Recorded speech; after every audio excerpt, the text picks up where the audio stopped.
안녕하세요. 한 주도 잘 지내셨습니까?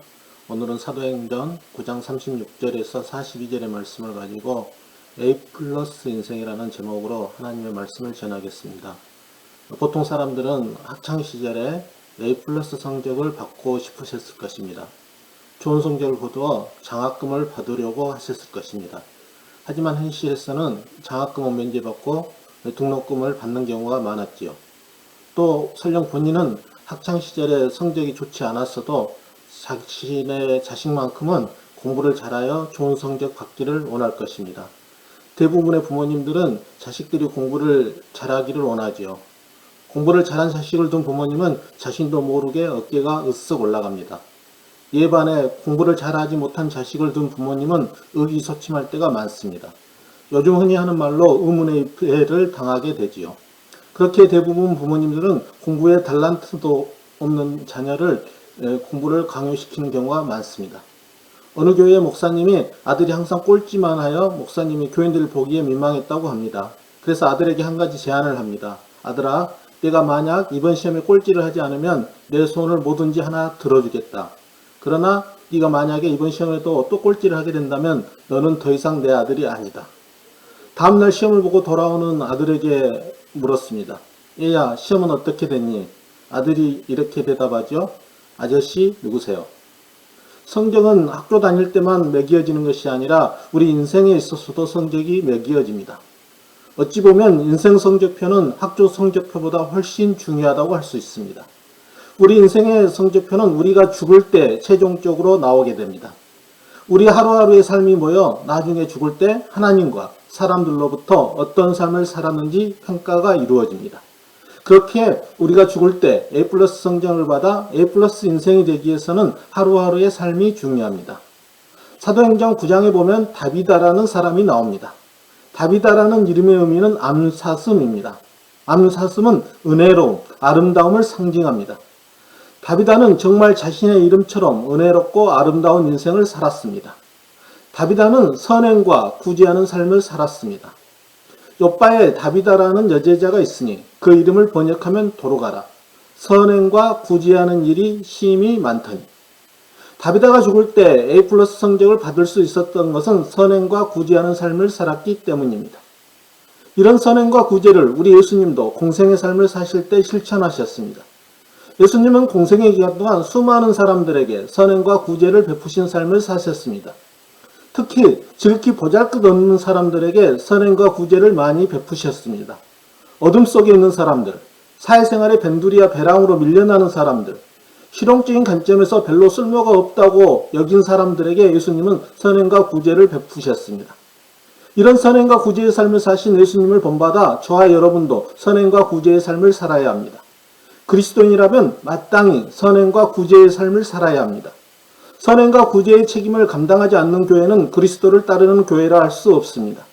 선행과 구제의 책임을 다하지 않는 성도는 그리스도를 따르는 성도라 할 수 없습니다.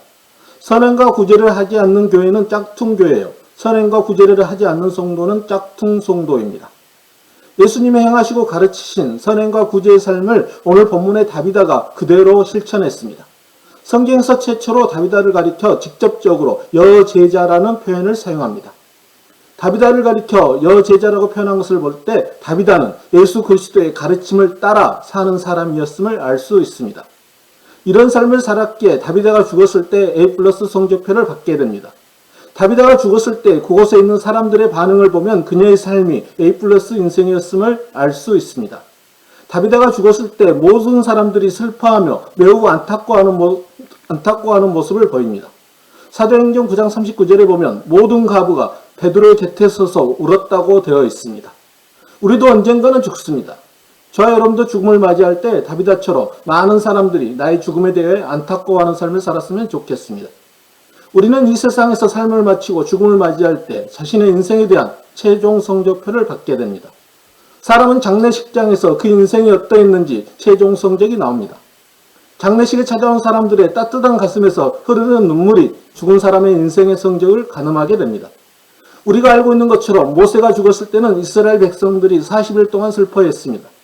그러나 우상 숭배자였고 백성들을 못살게 했던 아합과 이세벨이 죽었을 때는 슬퍼하기는커녕 누구 하나 그들의 시선을 거두어 장사 지내주지 않았습니다.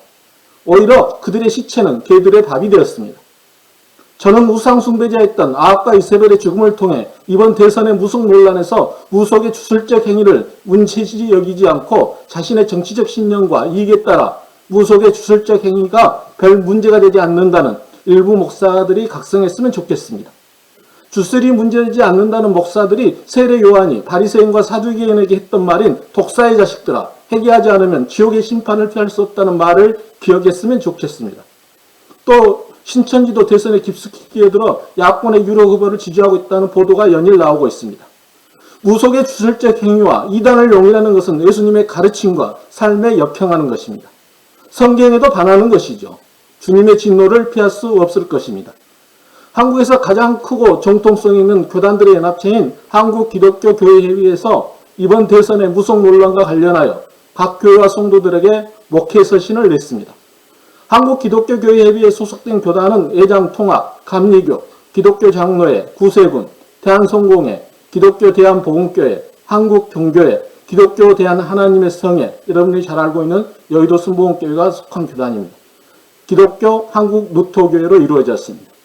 이 설교를 들으신 분들은 인터넷으로 찾아서 목회 서신을 한번 읽어보면 좋겠습니다. 제가 파악한 목회 서신의 핵심 내용을 발췌하여 한번 읽어보겠습니다. 70년이 넘었는데도 여전히 전쟁을 끝내지 못하고 있는 한반도의 평화는 민족의 차원의 생존을 문제입니다. 평화는 우리의 유일한 선택지입니다. 전쟁을 부추기거나 찬양하는 그 어떤 행위도 용납해서는 안 됩니다. 그것은 곧 우리의 참혹한 공멸을 의미하기 때문입니다. 그렇게 우리는 이번 대선에서 한반도를 평화의 길로 인도할 대통령이 절실히 필요합니다. 또 우리 그리스도인들이 지도자를 선출하는 기준은 무속의 주술적 판단이 아니라 하나님 나라의 가치입니다. 생명과 정의와 평화라는 복음의 공적 가치를 가지고 주권 재민의 민주적 신념 위에 굳게 서서 이번 선거에 적극적으로 참여합시다. 그리고 한국교회는 역사의 변곡점마다 기도하여 주님의 인도하심을 구했듯이 이번 대선에서도 한국의 그리스도인들이 모두 힘을 모아 생명의 주님, 정의의 주님, 평화의 주님께 하늘의 뜻을 온전히 실현할 주님의 종을 선택하여 주소라고 기도하자고 권면합니다.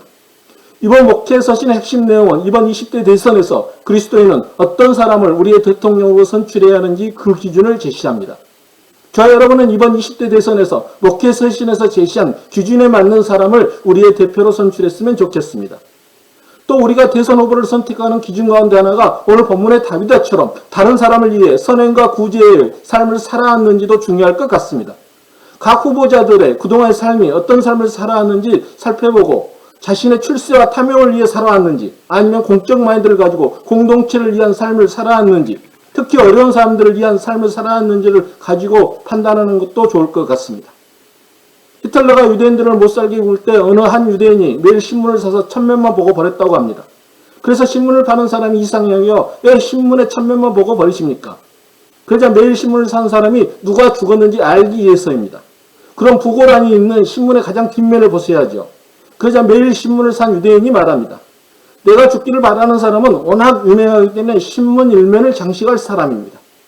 이 유대인이 신문을 사서 누가 죽었는지 천면만을 보는 것은 히틀러가 죽기를 간절히 바라고 있다는 것을 알 수 있지요.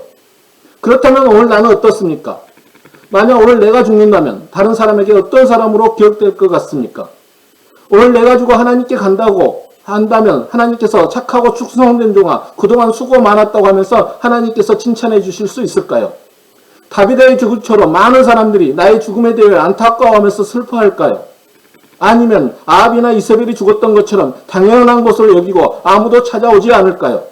아니면 어느 유대인이 히틀러가 매일 죽기를 바라는 것처럼 오히려 나의 죽음을 간절히 기다리고 있는 사람은 없을까요? 내가 죽는 날 잔치잔치 열려서는 안 됩니다. 나의 죽음이 다른 사람에게 기쁨을 가져다 주어 감사한금이 쏟아지는 삶을 살아서는 절대 안 됩니다. 저와 여러분은 다비다가 죽었을 때 다비다 주변에 있는 모든 사람들이 마음을 다하여 슬퍼한 것처럼 나를 알고 있는 모든 사람들이 나의 죽음에 대해 안타까워하고 함께 울어줄 수 있는 삶을 살아야 합니다. 오늘 본문에 나온 다비다는 예수님이 공생애 동안 사셨고 가르친 대로 선행과 구제하는 삶을 살았기 때문에 A+ 인생이 될 수 있었습니다. 하나님께서는 저와 여러분도 살아가는 동안 선행과 구제의 삶을 살아 하나님께 영광을 드리고 이 세상을 마감할 때 다비다처럼 A 플러스 인생이 되기를 간절히 바라고 계십니다. 기도하시겠습니다. 하나님 아버지, 저희들도 이 땅을 살아가는 동안 선행과 구제하는 삶을 살아 삶을 마치고 죽는 날 최종 성적표가 하나님과 사람들에게 인정받고 칭찬받는 A 플러스를 받아 A 플러스 인생이 될 수 있도록 이끌어 주시옵소서. 예수님 이름으로 기도하옵나이다. 아멘. 한 주도 주님 안에서 승리하시길 바랍니다. 감사합니다.